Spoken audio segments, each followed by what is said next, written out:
Hello students, दरअसल success academy online classes में एक बार पुनः आपका स्वागत है। मैं विशाल सर एक बार पुनः आपका स्वागत करता हूं।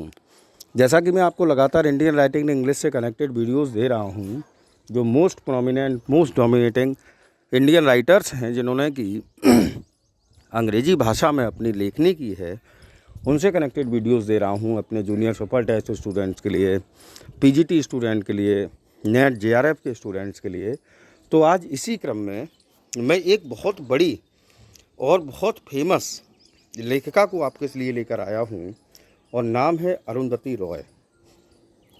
हम में से ऐसा कोई भी नहीं है जो कि साहित्य में रुचि रखता हो और जिसने अरुंधति रॉय के बारे में ना सुना हो।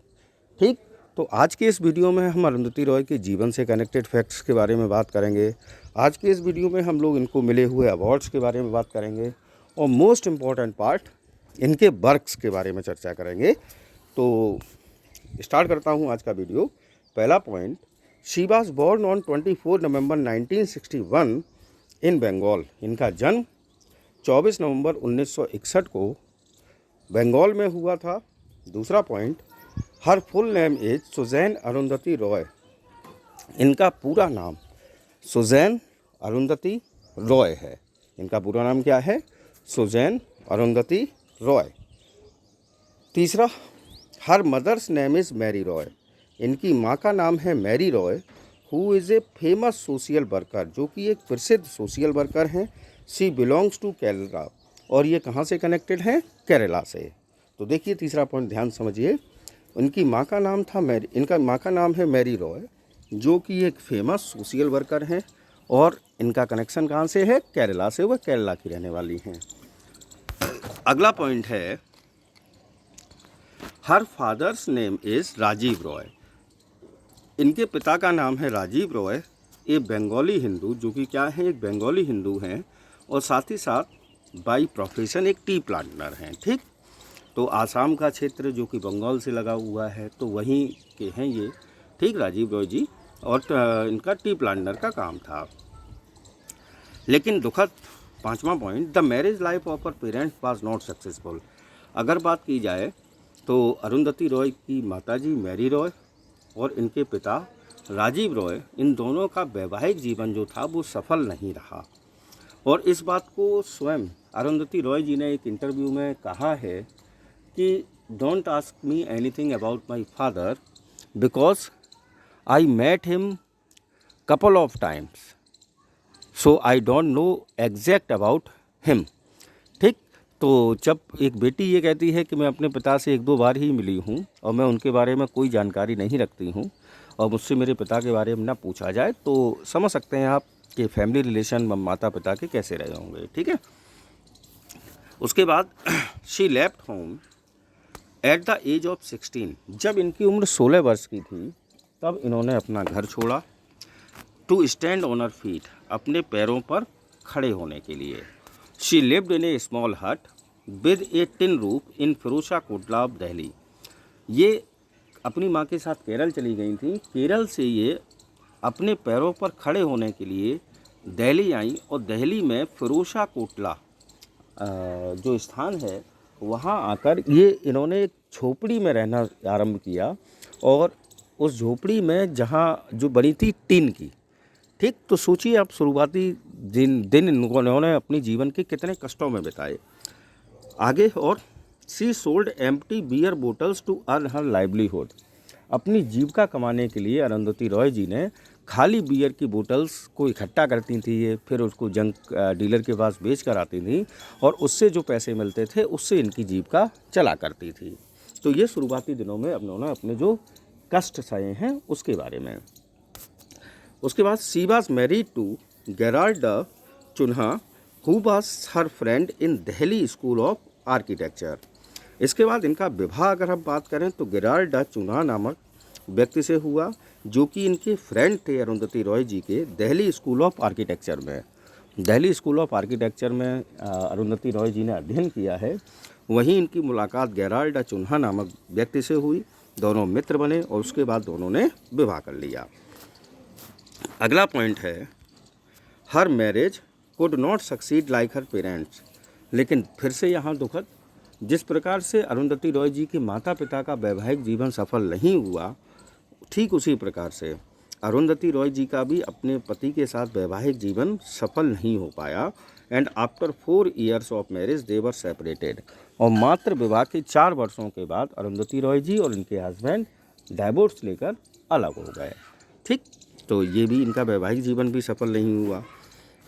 उसके बाद she was soon busy in preparing TV serials for Doordarshan. जल्दी ही अपने डाइवोर्स के बाद ये बिजी हो गई टीवी सीरियल जो दूरदर्शन पर उस समय चला करता था खाली, तो दूरदर्शन पर जो टीवी सीरियल्स आते थे उनकी तैयारी में टू डाइवर्ट हर अटेंशन, जिससे कि इनका अटेंशन जो था वह पूर्ण रूप से टीवी सीरियल्स पर आ गया और इनकी जो पर्सनल लाइफ थी उसको उन्होंने पीछे छोड़ा।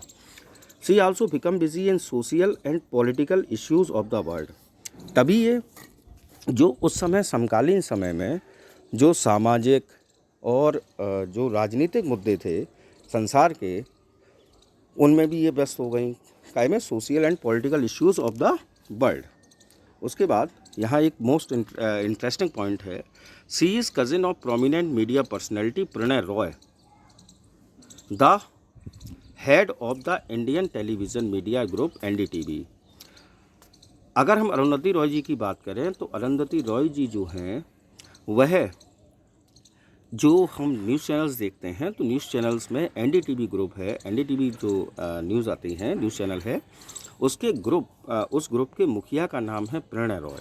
और प्रणय रॉय कौन है? प्रणय रॉय जो हैं वह अरुंधति रॉय जी के क्या हैं, कज़िन हैं। ठीक है ना, देखिए लिखा है शी इज़ कज़िन, तो कौन है ये प्रणय रॉय? कज़िन है अरुंधति रॉय जी के, जो कि NDTV ग्रुप के मुखिया हैं। उसके बाद नेक्स्ट पॉइंट है, she obtained a position with the national institute of urban affairs. इन्होंने national institute of urban affairs में भी एक उच्च पद पर कार्य किया है। ठीक, तो ये कुछ इनके जीवन के इंटरेस्टिंग फैक्ट्स हैं। अब आते हैं अवार्ड्स की, तो विशेष ध्यान रखिए, मैं जो फैक्ट्स देता हूँ, अवार्ड्स देता हूँ, या इनके जो भी राइटर्स देता हूँ उनके वर्क की जब मैं बात करता हूँ, तो most prominent and most dominating जो कार्य हैं जिनसे कनेक्टेड क्वेश्चन बन सकते हैं या जिनसे कनेक्टेड क्वेश्चन पूछे जा चुके हैं, मैं उन्हीं के बारे में बताता हूँ। क्योंकि अगर अवार्ड्स की बात करूँ तो अरुंधति रॉय जी इतना बड़ा नाम है कि एक वीडियो क्या 2-3 वीडियो भी अगर मैं बनाऊँगा तो इनके सिर्फ अवार्ड्स के बारे में चर्चा कर पाऊँगा। ठीक, तो पहला अवार्ड जिस कारण से ये पूरे विश्व पटल पर फेमस हुई, she was awarded the 1997 Booker prize for her novel the God of small things. 1997 में इनको बुकर प्राइज़ से सम्मानित किया गया। ये साहित्य के क्षेत्र का नोबेल प्राइज़ के बाद अगर कहा जाए तो सबसे बड़ा प्राइज़ होता है। तो 1997 में बुकर प्राइज़ इनको दिया गया the God of small things, इनका जो पहला नॉवेल था उसके लिए। और यहाँ मैं आपको बता दूं कि अरुंधति रॉय जी, जिनकी शुरुआत मैंने अभी बताया कि बियर की खाली बोतल्स बेचकर ये इन्होंने अपनी जीविका कमाई थी, लेकिन जब इनको ये बुकर प्राइज़ जब दिया गया तो उसके जो एलिमिनेटेड मनी मिलती है, जो धन मिलता है, लगभग $30,000 के आसपास इन्हें मिला था। और वो पूरा इन्होंने, और इतना ही नहीं, इस नॉवेल की जो रॉयल्टी मिलती है राइटर्स को, तो ये रॉयल्टी भी इन्होंने काय के लिए दे दी? समाज सेवा के लिए, सोशल वर्क में, ठीक, for the welfare of the society, समाज के सुधार के लिए, ठीक, उसमें इन्होंने ये सब पूरा पैसा दान कर दिया।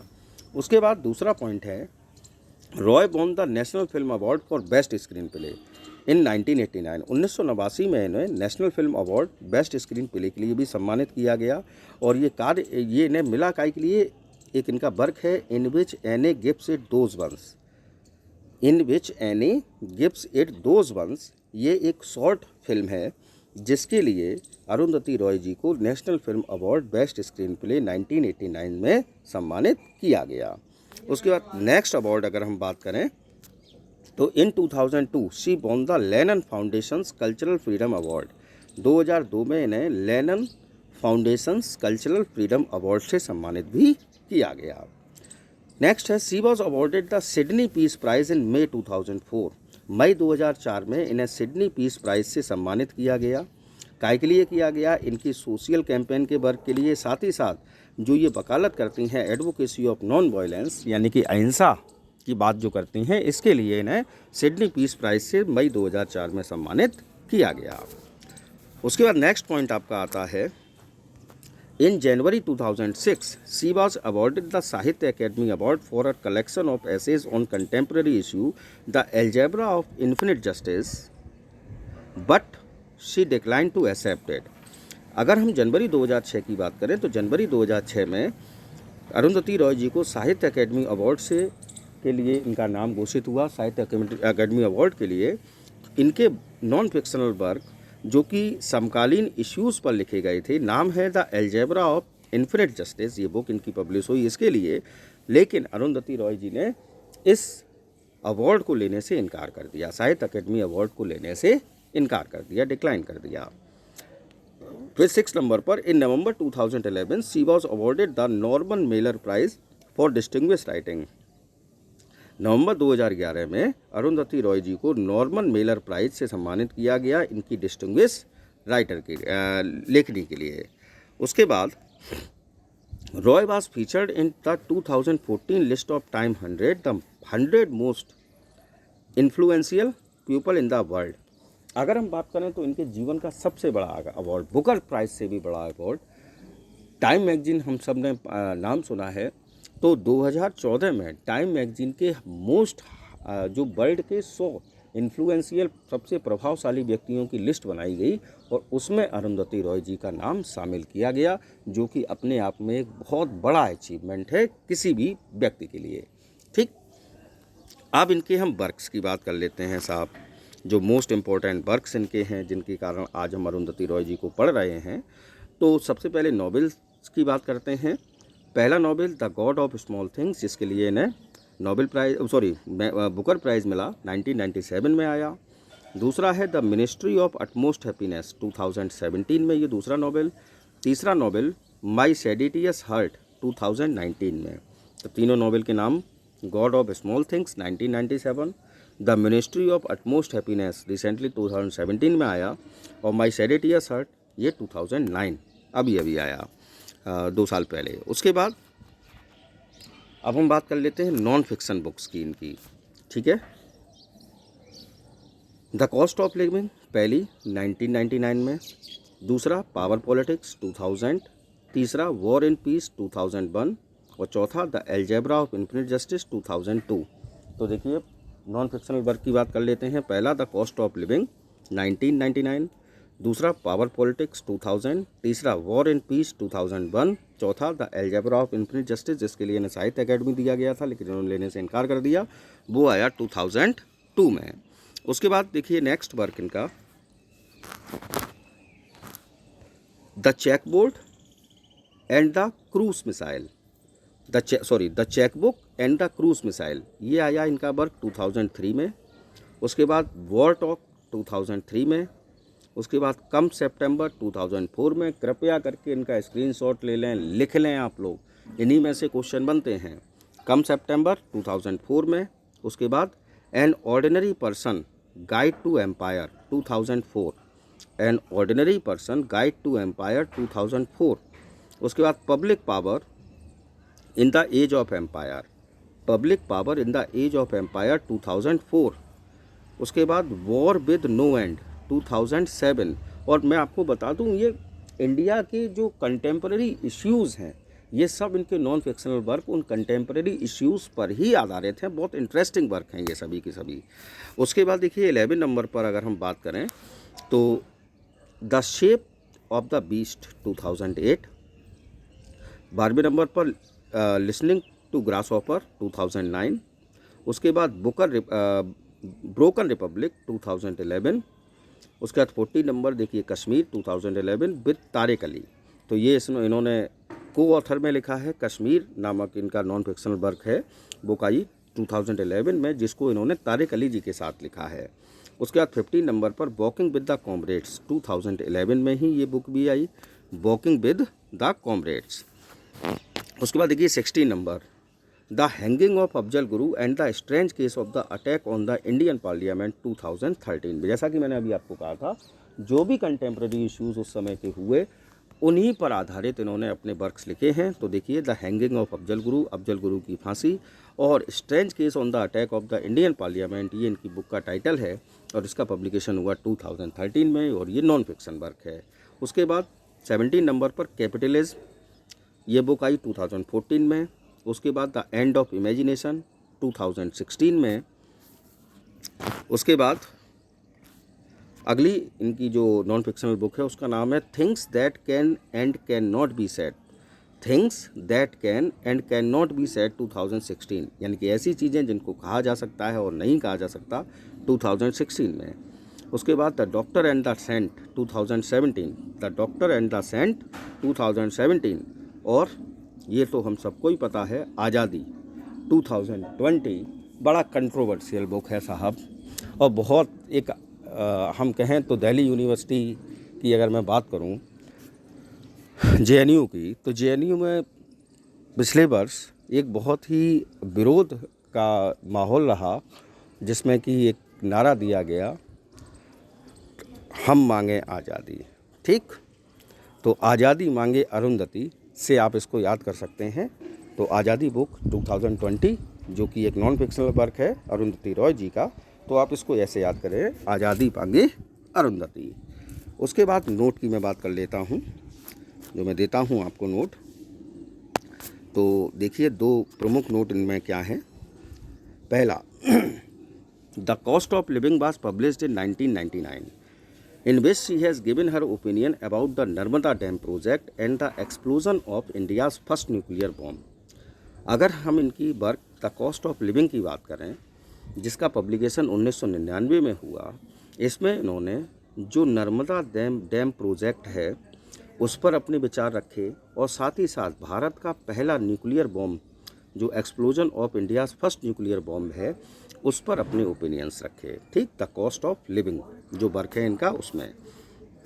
दूसरा, अगर हम वर्क की बात करें, दूसरे नोट की बात करें, she is the first novelist who has shown general awareness towards social crisis and realities and the burning problems of the modern society. ये पहली ऐसी नॉवलिस्ट हैं जिन्होंने की, अगर भारतीय नॉवलिस्ट की बात करें, तो जिन्होंने की जनरल अवेयरनेस दी है अपने वर्क के माध्यम से। काय के बारे में जनरल अवेयरनेस? सोशल क्राइसिस से कनेक्टेड, सोशल क्राइसिस की रियलिटीज़ से कनेक्टेड, और साथ ही साथ जो मॉडर्न सोसाइटी की बर्निंग प्रॉब्लम्स हैं, ज्वलनशील समस्याएं हैं, उनके बारे में इन्होंने अपनी लेखनी की है। तो अभी मैंने आपको लगातार बता रहा था, इनके वर्क जो होते हैं वो कंटेम्प्रेरी इश्यूज़, कंटेम्प्रेरी क्राइसिस, चाहे वो सोशल हों, इकोनॉमिक हों, पॉलिटिकल हों, ठीक, उन पर आधारित होते हैं। और इसीलिए कई बार अरुंधति रॉय जी कंट्रोवर्सीज़ में भी आई हैं, कंट्रोवर्सीज़ में भी फंस जाती हैं, लेकिन लेखक हैं, बड़ा शानदार लिखते हैं, और पूरी आज़ादी है उन्हें लिखने की, इसीलिए शायद इन्होंने बुक आज़ादी लिखी। तो ये आज की वीडियो मैंने आपको अरुंधति रॉय जी से कनेक्टेड ये आपको वीडियो दिया। आई होप आपको मेरा वीडियो पसंद आया होगा। यदि आपको मेरा वीडियो पसंद आया हो तो प्लीज़ लाइक, कमेंट और शेयर अवश्य करें, और यदि अब तक आपने मेरा चैनल सब्सक्राइब नहीं किया है तो please subscribe my channel. Stay home, stay safe, and take care of you and your family. Thanks for watching.